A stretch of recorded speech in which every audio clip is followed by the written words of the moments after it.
So we are back with Days Info interview session, and today with me, Mr. Amit, CTO of TechGenie, and Mr. Shamal, CEO of TechGenie. Welcome, Amit, Mr. Shamal. So I just want to know before we move ahead, what about TechGenie and how did it start? So we started TechGenie in 2005, and me and Shamal, we know each other since last 15 years. We started our career together in Infosys, and that's how we know each other. So we have always talked about developing our own product, starting small business of our own. So we were always in touch. So I came back from Japan in 2005. That's when we thought the time was right to make a jump. And I shifted to Bangalore, and in 2005 we started TechGenie with the aim of helping customers build products and take those products to market as soon as possible.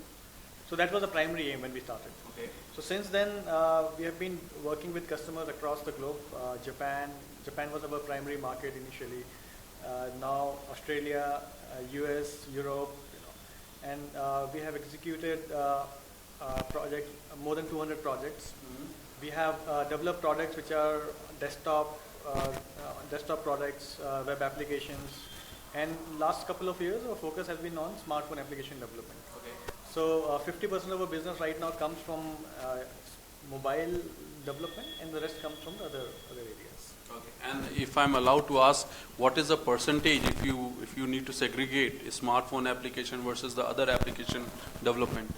So when you say other application development, I'm assuming mobile.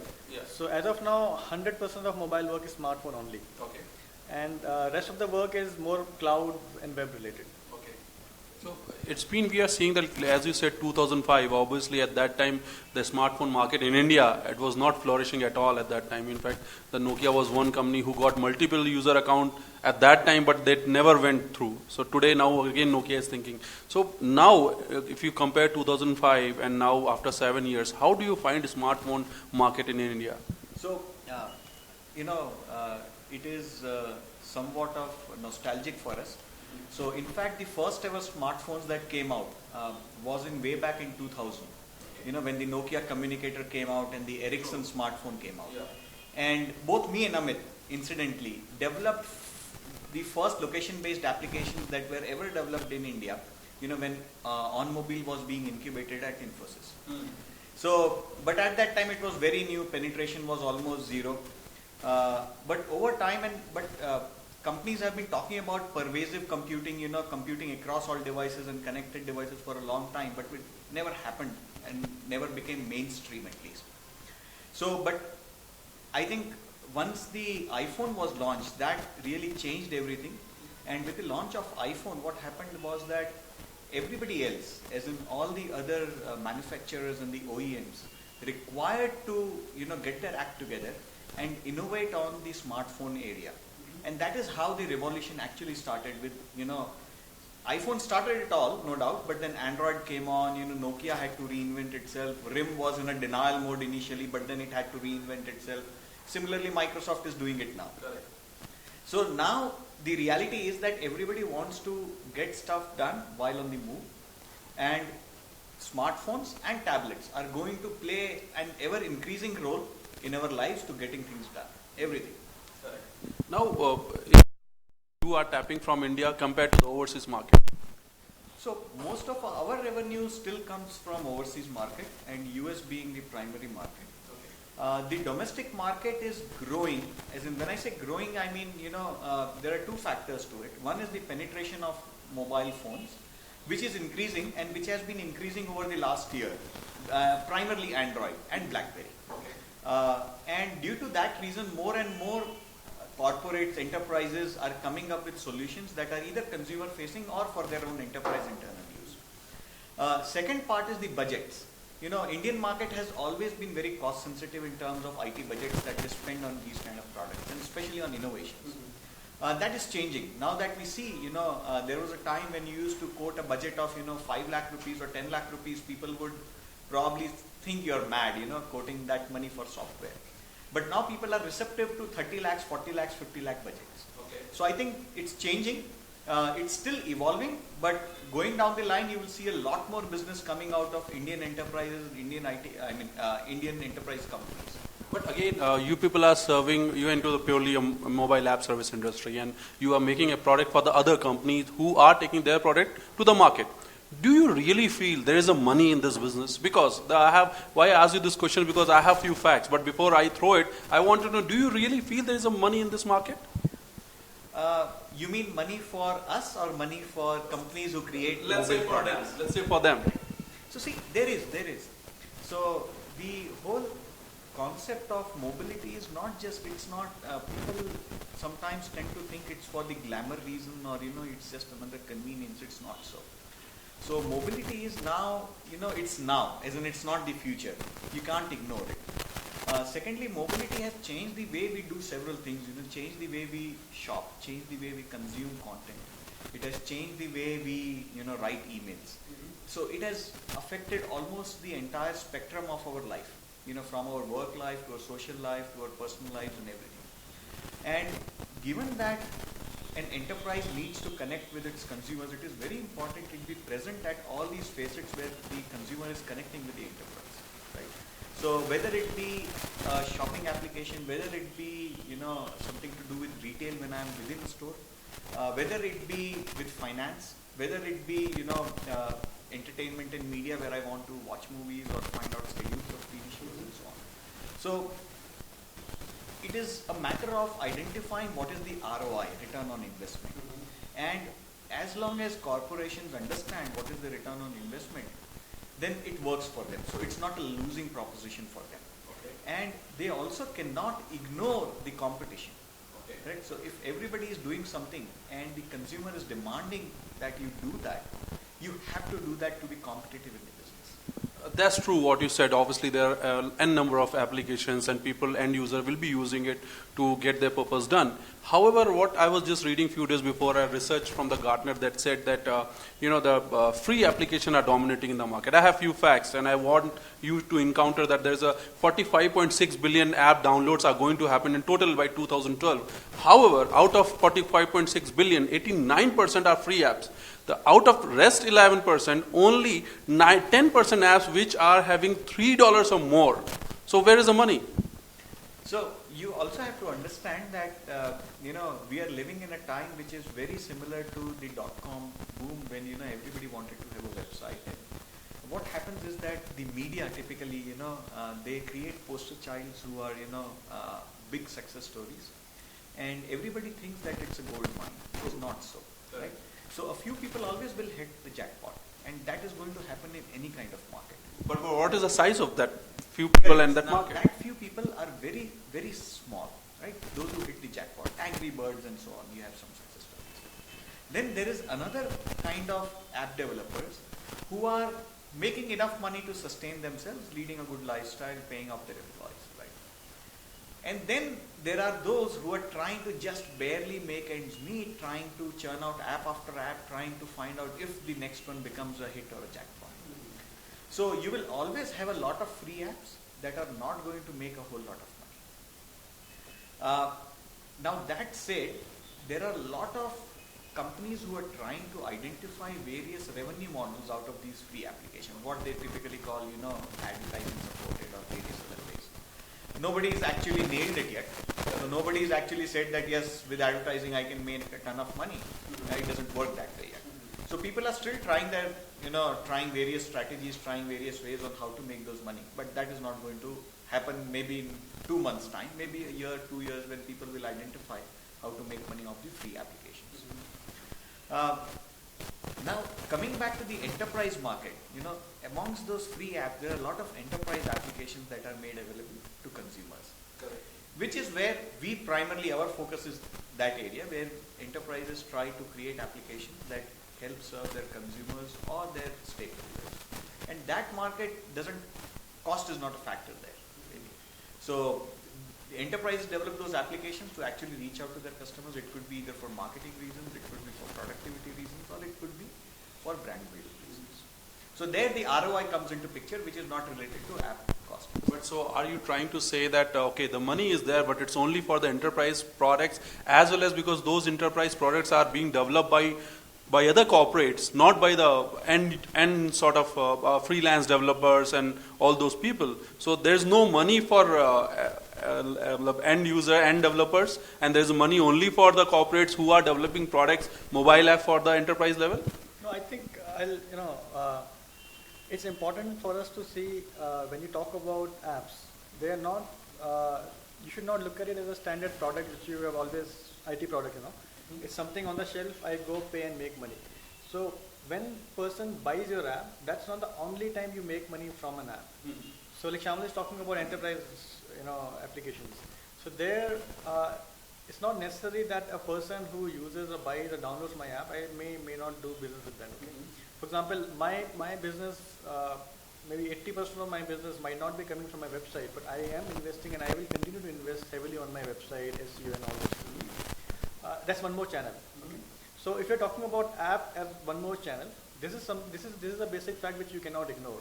App on smartphone, it is becoming a huge channel, a huge way to reach people. So that's one segment, okay? From where I'm not looking for money directly from app sale. The second, if you talk about, indie developers who are building individual applications. So there, it's a jackpot, there is demand, yes, but there is supply, yes, So again, it depends. There, the game is not just developing; it's also about marketing. Okay. And which is, like, if you see, it's not very different from any other software. I may have made Microsoft Word similar application 10 years back, but other than my college mate, nobody else knows it. So their rules are same. But again, when you say the marketing, I understand marketing. Okay, once the application has been developed, it has been bought by some XYZ. There is a money involved, and after that, when you said the marketing, I'm understanding monetizing, right? No. What is that? Reaching out. Reaching out. How many? Look, I can make an app, but how many people will actually be aware of the app I have made? Yeah. So that is a big challenge. So that is in the numbers. That again, they're going back to the number, how many people are reaching it and how many people are downloading that app, right? Correct. How many people are even aware that such an application exists? Right? So I'll give you an example. I'm just coming back from US. Okay. And I have few friends there. They are still using, Rediff.com to send out gifts to people. I said, we have moved on from Rediff and we use Flipkart or we use Infibeam most of the times. So they've never heard of it. Okay. Now, why have they not heard? Because Flipkart's primary customer base probably is not sitting in US, so they have not advertised it. Similarly, app discovery is still broken, so there's no easy way to discover applications. And what that means is there is no easy way for developers, indie developers, to actually advertise or create awareness about their applications. And if there is no awareness about the application, however good the application may be, it won't get downloaded. When it is coming to awareness, I just got in the back of my head that I was reading somewhere that in India, still the penetration is very, very low. It's just 2.2% of smartphone market out of mobile market in India. Despite that local, manufacturer, Micromax and Carbon, they are emerging, but still it's only 2.2%, which is, being India's second largest mobile subscriber-based country, it is really bad. So why it's not picking up in India? Smartphones are becoming cheaper. If you go to any shop, I think you can get it in 6,000, 7,000 rupees. A good handset, right? So look, I think it is picking up. I'm not sure why would you say it's not picking up, because if you say 2.2% now, how much was it last year? That will probably tell you whether it's picked up or not. Now, let's not talk about, in my opinion, when we talk about numbers in India, we have to keep in mind the whole, the gap. We have super rich to super poor people. Okay, so now if you are comparing numbers, we should actually compare about maybe people who have the buying capacity. Okay, now see, okay, how much percentage of those people have smartphones? Okay. And that's where you'll see, that's the surprising thing. Everybody who is buying a phone now, who has a buying capacity to buy a phone within the range of 5 to 20,000 rupees, they are buying smartphones. That's a fact. No, I'm comparing only a 1 billion where we are supposed to reach in next few months or probably another few quarters. We will be hitting 1 billion user mark. So despite of that, because we did the comparison, like say China and any other mobile country, and we stand at the very lowest compared to Singapore and all. It's just 2.2. Take an example of Singapore. It's a country, it's a very, very small country, probably equal to Bangalore, but they stand at very higher than India. Right, but then if you compare Singapore with India, what's the percentage of people who can buy smartphone there with the percentage of people who can buy smartphone here? That's what I'm saying. That comparison should be done by how many people have the economic capability to buy, and then see among that percentage where do we stand. So I believe that number is growing, and that number will continue to grow. Now, I mean, and I'm seeing that happening in my company. Okay, we have a policy where people can take interest-free loans, and first few years it used to be for laptops, but it used to be for desktops, laptops.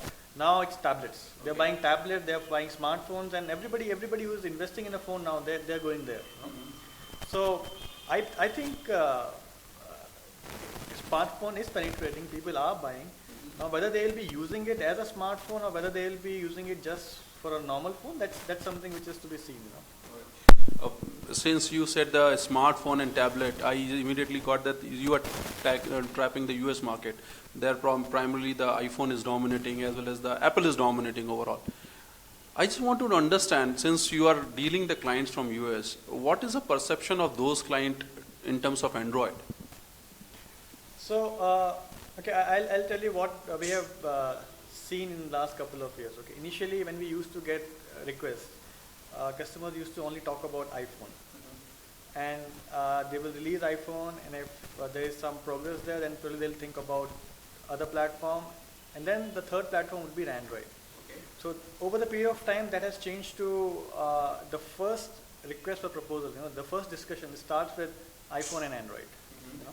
So it's a given now. Now it's not just only iPhone, or like Android has never been not a second platform now. So it is iPhone and Android.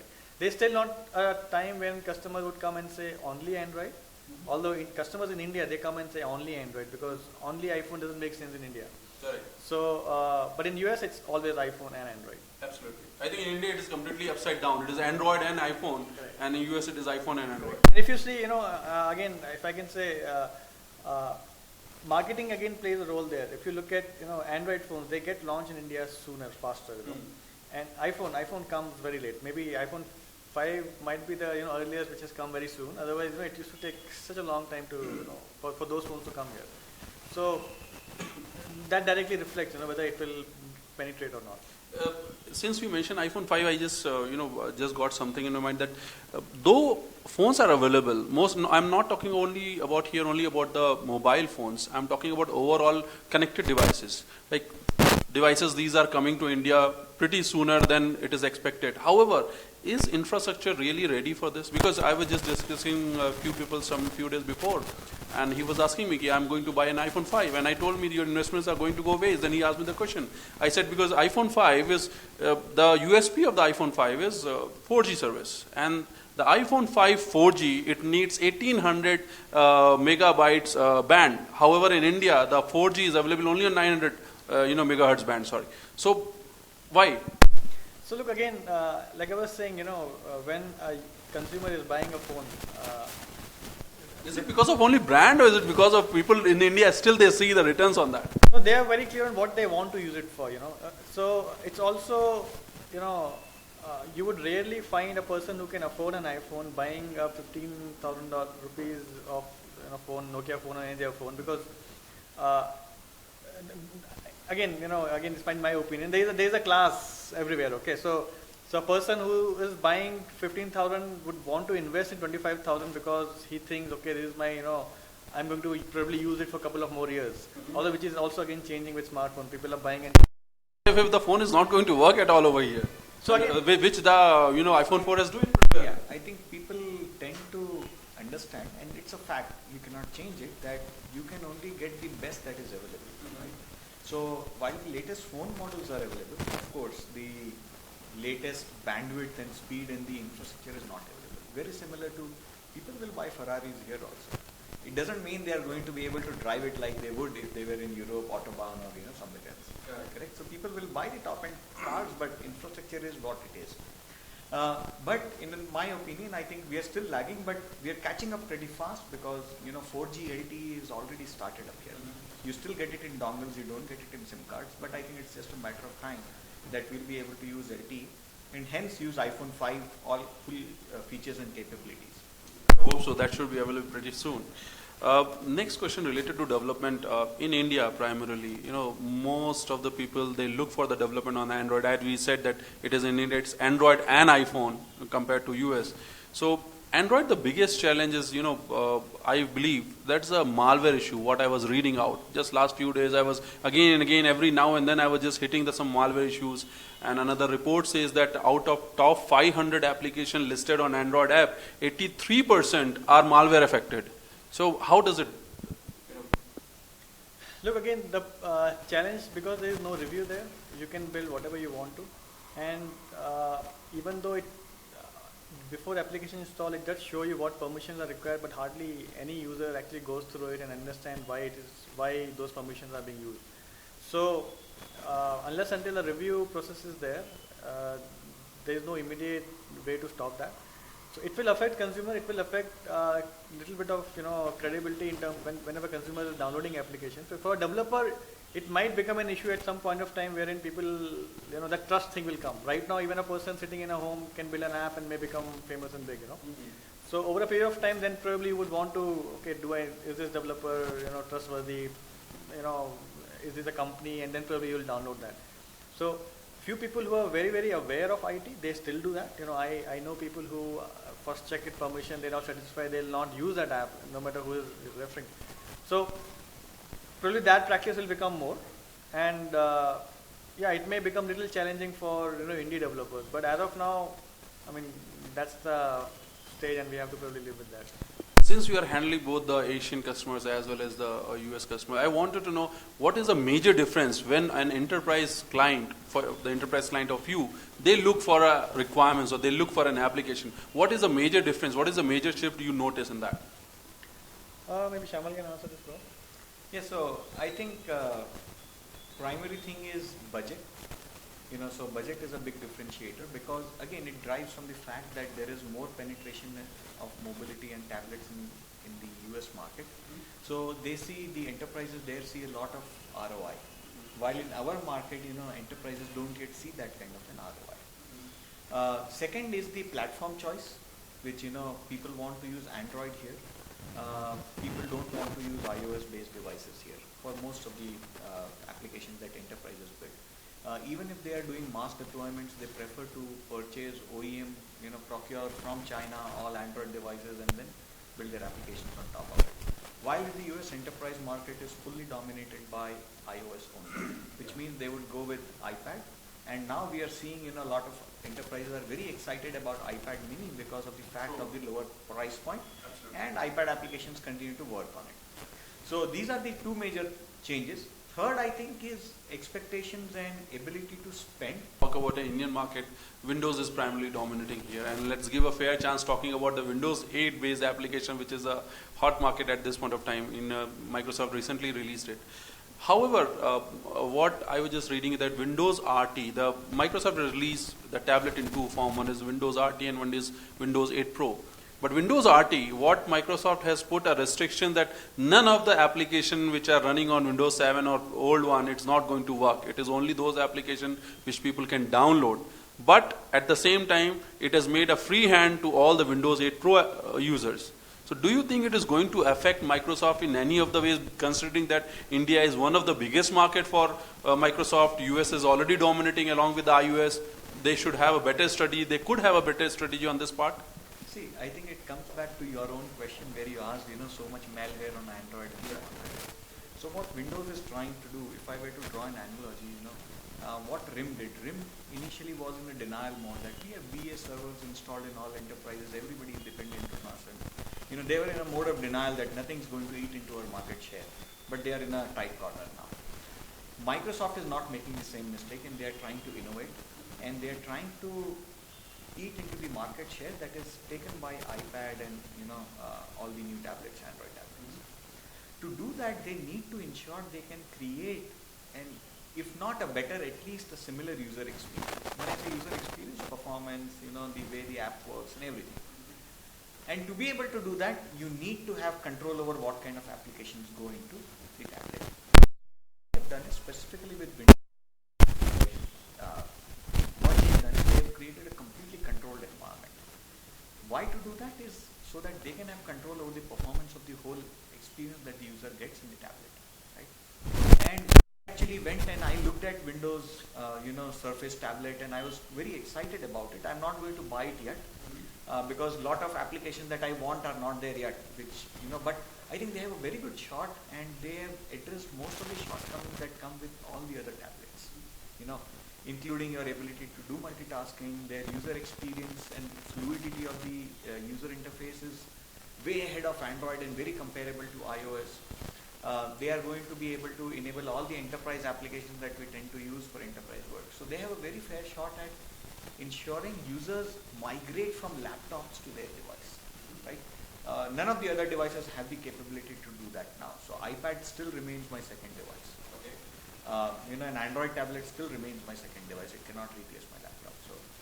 But again, like when Windows is already targeting India, as we are talking about, and then in India mostly Android tablets are dominating. Again, when you compare to iOS tablets, don't you feel that Microsoft somewhere it's primarily targeting the US market, and it wants to grow at the cost of iOS rather than Android, because Microsoft is already earning much more from Android rather than Windows 8 what it's earning. So obviously they do not want to kill their own incoming pipes. They want to kill their direct competition. Yes, so they are going to do that, and I don't think they are targeting just the US market. It's just a matter of time that and I beg to disagree with you slightly that Android is the only tablet that sells. At least wherever I go, and I have seen families who use the tablet as a family tablet. Kids use it to watch videos. People use it to check emails. They do FaceTime. They do Facebook, Skype, and all of that. Most of them use iPad, not an Android tablet. Okay. And also the price point, at least with the best tablets available from Samsung and iPad, is very similar. And iPad sometimes actually is cheaper than the best Android tablets, right? Yeah. So I think iPad is very dominant in the Indian market. Unlike iPhone, iPad is very, very dominant. And Microsoft is going to try to kill that market. Plus, I think their target is not going to be the casual home user. Their market is going to be the enterprise user who wants to use the tablet for their daily work and who can use it without having to open their laptop and get everything done there. So I think they are going to eat away into that market, which is their own market again. It's yes, not like absolutely, because they want people to migrate from Windows to tablet again. Correct. So that is happening with everyone. Apple with iPad mini, it's not going to eat away into just Android market. iPad mini is going to also cannibalize iPad itself. So several people who were buying iPad will stop buying iPad and buy iPad mini. But that's the strategy you have to adopt for Microsoft also. So that from a long-term perspective, they need to be able to do that. Because, laptop sales are going down and Intel chip sales are going down, right? Absolutely. So this is going to happen. So they have to adopt a strategy that is long-term. But don't you feel that what Apple probably, you can call it a mistake by not tapping 7-inch tablet, Microsoft is again repeating the same thing, because overall 27% tablet market is being controlled by 7-inch tablet. And again, till now Apple was not having their bet. Now since with the iPad mini they have already there, Microsoft is again trying to do the same mistake? I'll again, same answer actually. So they are not targeting the casual user, according to me, right? While several casual users will end up buying it. And if you look at the enterprise user or the user who's going to use the Surface for their work-related, tasks, they'll not use a 7-inch tablet. They will want to use a larger tablet. Overall global market of the app, I'm talking about mobile app service market, it is expected to worth around 100 billion by 2015. In India, by 2012 end, the market is only 225 million. So why there's such a huge gap? So 30 billion global market and India is only contributing 225 million. I think a lot of reasons. So one reason is, for seamless purchases, you need to have a very good credit card penetration, which is very low. So also those who actually use credit card regularly are the only people who are going to buy. But I think that's changing, and it's going to change more and more as we go further. Since your TechGenie is addressing more of the enterprise users, I wanted to ask that question that these days with the penetration is going higher of the connected devices, enterprises, when it comes to an application, the challenge is growing for everyone. Enterprises are facing a challenges because these mobile connected devices, these are the personal devices most of the employees, they carry along with themselves in the office environment, and then obviously they join the official ecosystem, and for the company become difficult to track down the information because it's most of the people's personal device. They can plug in with their Wi-Fi so many times, without authorization also it's possible. So someone is using Windows, someone is using iPad, someone is using Android, someone is using RIM. So don't you feel it's becoming more and more challenging for the company as well as for the app development companies also, because ultimately the company demands the same thing from you, right? So look, from company's perspective, yes, this is becoming challenging, but that's giving space for new market. If you see BYOD, it's and MDM, there are a lot of companies coming up with solutions around that. So and secondly, I also believe, again, it differs from big company to small company. Companies are becoming more flexible. Companies are okay in letting people bring their own devices because most of the work is anyway on the cloud. So those were different times when it was totally controlled by servers and everything is you can only access from from office premises. Now when all the application we are building, all the data which you require is already on the cloud. Like for example, all our source code control, it's completely on the cloud. All our document management is completely on the cloud.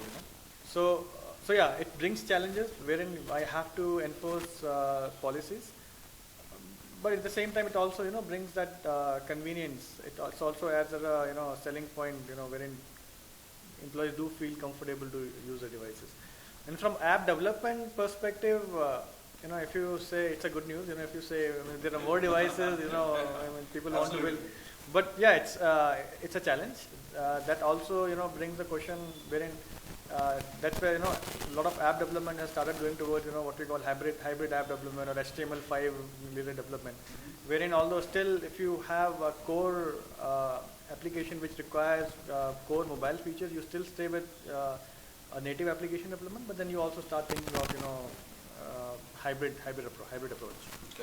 And that again, just to add to it, that also again requires enterprises to think from a strategic perspective and bring in an expert to identify what platforms to target and which are the most lucrative platforms and what should they do. When it coming to the development, if we categorize based upon the market, finance and games, these are the two type of applications which are doing pretty well compared to other. If we keep social media aside, then these are the two verticals which are doing pretty well in terms of mobile app application development. They have a better, larger market share compared to any other vertical.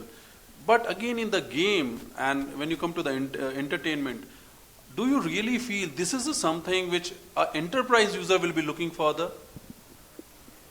Enterprise users, will they look for games? No, they won't. Yeah. Right? So it is the casual gamer who is going to look for games, or people who have time to kill. So these applications work like candies. You pop one in the mouth, suck on it for some time and then spit it out. Right? So that's how the application market or the indie app market works. For enterprise users, no. Those are not the applications that they are going to use, not games. Indian market, I just wanted to have some more discussion on the Indian market, like Android is pretty well dominating over here. However, I just want to take you a little time back when, it was Apple first, they tried to address mobile connected device market as well as the desktop market by single OS. It was Mac. And then later on they shifted and they changed it to iOS and Mac.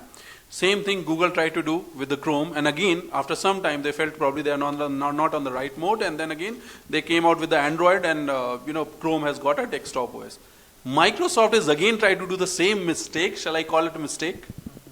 And users' expectation has also changed, that they want to be able to work with applications seamlessly across multiple devices. Now, they don't really care whether one runs iOS and the other runs Mac OS. Everybody is going to try to do that, and I still think it's a fair shot for Microsoft. Yeah. Because, as we have seen, Apple came out and then again Google came out from the same business, and now Microsoft is doing. So let's hope that Microsoft will get out. If they succeed, it will be phenomenal, I think. Yeah. But it has its own challenges, right? So every device is different, the users are different, so trying to converge all of them together is going to be very, very challenging.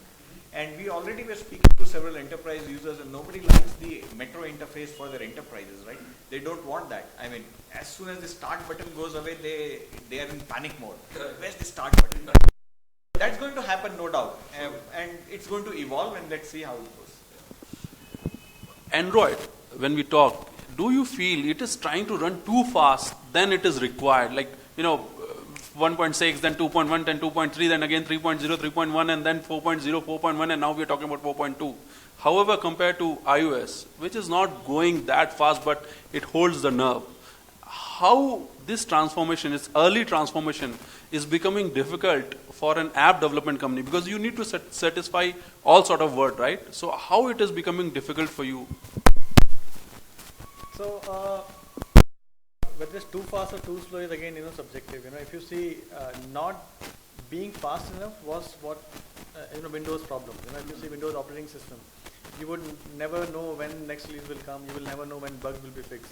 But making sure regular releases come, that is what, iOS and Android brought in. So regular releases is important, yes. It helps, yes. It's required, yes. So now, how much of it? How much problem it creates by having too many releases. So in my opinion, again, this is a very, very new market. If you see, phone features have changed in last 2 years only. The kind of screen and interfaces you had 2 years back, they are completely changed now. The kind from development perspective, that the design patterns and principle we used in making app 2 years back for Android applications, they are different now. So it's challenging, yes. We have to make sure helps us provide better interface, better. We are able to provide user experience which was difficult to imagine earlier. We have actually done screens very easily now, which we had tried and left 2 years back. So if you look, it is bringing value to the user. Yes, it's making life a little difficult, but then that's what part of an IT industry you have to keep on learning. But again, they release the version so soon, but again the deployment is too slow. If I'm talking about Android, because if you compare the upgrade of iOS 6 compared to Android 4.1, is still there are lots of premium devices which are still waiting for Android 4.1 update. However, in case of iOS 6, I think the majority of people have already adopted that. So in that case, it's not becoming a situation where they are demanding, okay, fine, you are a development company, I want application, your application should be ready. However, I'll take my own sweet time to release my application to most of the people, because if you see, it's more than 1 year when Android, Google has already released Android 4.1, but still there are lots of premium devices which has not got the updates. So, for Android, for an app developer, it really doesn't matter when the OS version is released. What really matters is when the phone with that version comes up. So if there are no devices with 4.1, so we don't have to worry about that. So for us, what is important is to always track what kind of devices are coming up in the market, and that's the input which we have to go back to the client with, and then we work on that. Let me ask you one very interesting question which I used to ask most of the app development companies. And we did few days before our research, and what we asked are simple straight questions that most of the companies and end users also, do they really bother about their battery performance when they develop an app? I'm talking about individual developers as well as the companies, because when we did a test, when I was working in LG at that time, I found that majority of applications fail to satisfy the battery performance results. Right. So we do. We not just battery performance, we also do a test about how much of bandwidth it's using when app is not being used, because a lot of apps, they need push notification or they need to send background services. We also sometimes pay attention to what kind of screen brightness is required, is not required. So to be frank, we did not do initially, but then we have worked with a lot of OEMs. We have built a lot of applications which go in along with the phone. So that's where our experience, it helped to have that experience. Correct. So now it's kind of a habit wherein we made sure that most of these performance criteria, they have been met. Yeah, because we also developed an app, our own app, which was called India TV Guide. Okay. It was one of the most downloaded app in entertainment section in India. So there again, when you're going with an app and you want users to keep the app, these are the small things which will decide whether your app stays on the phone or not. If user gets even slight twist of perception that okay, every time I open my task application and I see this application is eating something, they will remove it. So yeah, it's important. It's pretty important, and we take care of that. And my last question will be like related to the Indian market. How do you see yourself placing in Indian market because we all know that Indian market is just going to go gaga in next few years. So how do you see yourself in next 3 years from now? So we are already working with clients in India, and we expect that the market share, as in our share of business coming from India, will grow steadily. But at the same time, we are also looking for that amount of maturity coming into the Indian market, where people are warming up to the kind of budgets that are demanded if you really want good applications, right? And people are warming up to that now. So over the next 3 years, I think we will definitely increase our market share in India, especially in the enterprise segment. So let's hope that maturity should come pretty soon, and we all people should emerge as soon as possible. So that was overall about the mobile application market on the global as well as Indian level.